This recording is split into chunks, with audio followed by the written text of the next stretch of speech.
¿cómo están? Soy la señora Nadia y quiero contarles que ustedes, las chicas y los chicos, son mis amigues favoritos porque siempre están haciendo lío y me parece muy bien. Y es por eso que hoy se me ocurrió traerles este cuento que se llama Irulana y el Obronte, que lo escribió una escritora muy famosa que se llama Graciela Montes, que escribió cuentos muy lindos, historias también muy bonitas, y particularmente me gusta mucho este porque me hace acordar a cuando yo era una nena y hay cosas que solo las nenas y los nenes saben. Entonces me parece importante compartirles este cuento. Empezamos. Para Irene, Irenita, Irulana. Avisó que este es un cuento de miedo. Trata de un pueblo, de un ogronte y de una nena. El ogronte no tenía nombre, pero la nena sí. Algunos la llamaban Irenita y yo la llamo a mi modo, Irulana. Conviene empezar por el ogronte, porque es lo más grande, lo más peludo y lo más peligroso de esta historia. No todos los pueblos tienen un ogronte, pero algunos tienen, y este tenía. Cuando se terminaba la tarde y el sol se ponía rojo, la cabeza peluda del ogronte brillaba como la melena de un león inmenso, y la gente del pueblo sentía mucho miedo. La gente, en cuanto se despertaba a la mañana, pensaba: ¿cómo habrá amanecido el ogronte hoy? Era importante saber cómo había amanecido el ogronte. Por ejemplo, si el ogronte estaba resfriado, había que reforzar las puertas y ventanas para que no se abrieran de golpe con los estornudos. Y no se podía sacar a pasear a los perros demasiado chiquitos, porque podían rodar calle abajo y volarse hasta la orilla del río. En cambio, si el ogronte se ponía a picar cebolla, había que salir con botas y hasta con botes llegado el caso. Si estaba contento y carcajeaba, había que guardar los floreros en los roperos para que no se cayeran. Si se ponía a cantar, había que envolver con trapos los espejos, y si estaba enojado, bueno, todos cuidaban mucho que el ogronte no se enojara. Siempre le decían: buenos días, señor ogronte, y buenas noches, señor ogronte, con muchísimo respeto.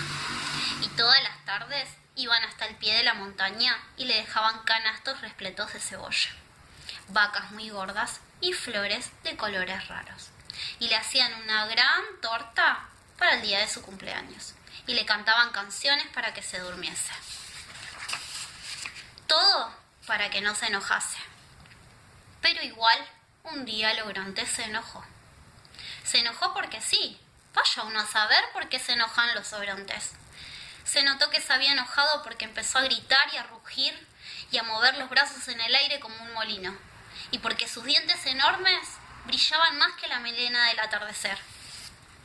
El pueblo entero se arrugó de miedo a que lo comieran, porque ya sabe que los ogrontes, cuando se enojan, se comen pueblos enteros, con sus casas, sus personas, sus calles y sus kioscos, y sus perros y las petuñas de los jardines, y sus tarros de galletitas y sus boletos capicúa, sus estaciones con sus trenes y todo. La gente salió corriendo. Algunos iban con las orejas tapadas. Vaya a saber uno por qué se tapaban las orejas, quizá para que le molesten menos los rugidos. Pero yo dije al principio que este era el cuento de un pueblo, de un ogronte y de una nena. Había una nena de rulitos en la cabeza que se llamaba Irulana. Es la única que no corría. A mí no me pregunten por qué no corrió Irulana. Vaya uno a saber por qué no salen corriendo las irulanas cuando vienen los ogrontes. Los que contamos los cuentos no tenemos por qué saberlo todo. Yo lo único que sé es que Irulana no corrió, sino que se sentó a esperar en un banquito. Tal vez era muy valiente, tal vez era un poco chiquita, tal vez estaba demasiado cansada. se sentó en un banquito verde en una calle vacía. Cuando se terminó la tarde y el sol se puso rojo, la cabeza peluda del ogronte brilló más que nunca. Los dientes brillaron más todavía, y rugidos enormes sacudieron el suelo. Irulana tuvo miedo, y más miedo tuvo cuando vio que el ogronte se empezaba a mover. Ahora viene y se come el pueblo, pensó Irulana. Y efectivamente, no se olviden que yo avisé que este era un cuento de miedo. En cuanto llegó la tarde, el ogronte empezó a comerse el pueblo. Empezó por el ferrocarril, enroscaba las vías en un dedo y después las sorbía como si fuesen tallarines. Masticaba las casas como si fueran turrón, y de tanto en tanto les daba un mordisquito a 2 o 3 árboles que había arrancado de raíz y que llevaba como un manojo de apio en la mano. Fue haciendo arrolladitos con las calles y se las masticó despacio. La plaza la dobló en 4 como un panqueque y se la comió con gusto. Si alguna petunia se le escapaba de la boca, la empujaba con el dedo hacia adentro. Y comió, se lo comió todo. Tengan en cuenta que los ogrontes son muy grandes y este era un pueblo chico. Bueno, ahora el que se achicó es el cuento, porque empezó con un pueblo, una nena y un ogronte. Y ahora ya no hay más pueblo. No hay nada más que una nena y un ogronte. Y nada, pero nada más. Nada de nada. Ni un arbolito, ni una petunia, ni un vestidito de muñeca, ni un colador de té, ni una polilla, ni la pelusa de un bolsillo. Nada más que Irulana en su banquito. Y un ogronte enorme que, aunque ustedes no lo vean, está bostezando. Está bostezando porque a ese ogronte, siempre que se comía un pueblo entero, le venía el sueño. Pero Irulana no sabe que el ogronte bosteza. Tiene tanto miedo que cerró los ojos. El ogronte da 1, 2, 3 pasos y justo cuando está por descubrir la Irulana en su banquito, se queda dormido. Ahí fue cuando Irulana abrió los ojos y lo vio. Parecía una montaña, pero seguramente era un ogronte, porque las montañas no usan botas lustrosas ni cinturones de cuero. Y roncaba además como solo roncan los ogrontes. Irulana era una nena valiente, pero también era chiquita y se sentía sola. Cualquiera se sentiría solo en el lugar de Irulana. No tenía nada en el mundo, nada más que un ogronte dormido y un banquito verde. Y eso no es nada, es muy poquito. Sobre todo cuando el aire se pone negro y se viene la noche oscura. Oscura, pero oscura. Oscurísima y oscura. La luna no había salido todavía y las estrellas estaban demasiado lejos. Entonces, Irulana se puso de pie en su banquito, que como estaba tan negro todo, ni siquiera era un banquito verde. Y gritó, bien, pero bien fuerte, lo más fuerte que pudo gritar. ¡Irulana!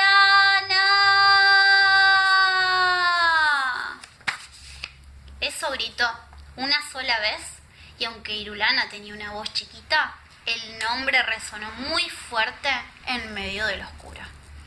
Y el nombre creció y creció. Y la I, por ejemplo, tan flaquita que parecía, se estiró muchísimo. No se quebró porque era una I muy fuerte. Y se convirtió en un hilo largo y fino que se enroscó alrededor del ogronte. De la cabeza del ogronte, de los pies del ogronte, de las manos del ogronte, de la panza inmensa donde estaba todo el pueblo. Y la R se quedó sola en el aire, rugiendo de rabia, porque las R's rugen muy bien, mejor que nadie. Y la U se hundió en la tierra y cavó un pozo profundo, el más profundo del mundo. Entonces la R, que rugía como una mariposa furiosa, hizo rodar al ogronte hasta el fondo de la tierra. En una de esas ustedes ponen cara de «no puede ser» y se ríen. Y dicen que una palabra no puede hacer esas cosas. Y yo digo que sí, que puede. Prueben, si no, de decir una palabra importante, una sola, en medio de la noche oscura y al lado de un ogronte. La lana de Irulana se hizo un ovillo redondo y voló al cielo para tejer una luna. Hizo bien, porque entre una lana y una luna no hay tanta diferencia. Entonces la noche se iluminó. Aquí está, toda iluminada. Ahora sí se puede ver bien lo que pasa en este cuento. Hay un ogronte enterrado en un pozo muy profundo, tan profundo que casi ni se ve, que lo ataron como un matambre. Y hay una nena chiquita que mira la luna llena desde arriba de un banquito. Parece que no hubiera nada más, pero si miran bien, allá lejos, en el fondo de esta hoja, hay un montón de gente que vuelve. Sí, se acercan a la hoja del papel, porque traen guitarras, violines y panderetas. Vienen a fundar un pueblo. Y este cuento se termina más o menos como empieza. Había una vez un pueblo y una nena. Ogronte, en cambio, no había. Es un cuento un poco igual y un poco diferente. Eso sí, seguro que no es de miedo. Adiós, chicos y chicas.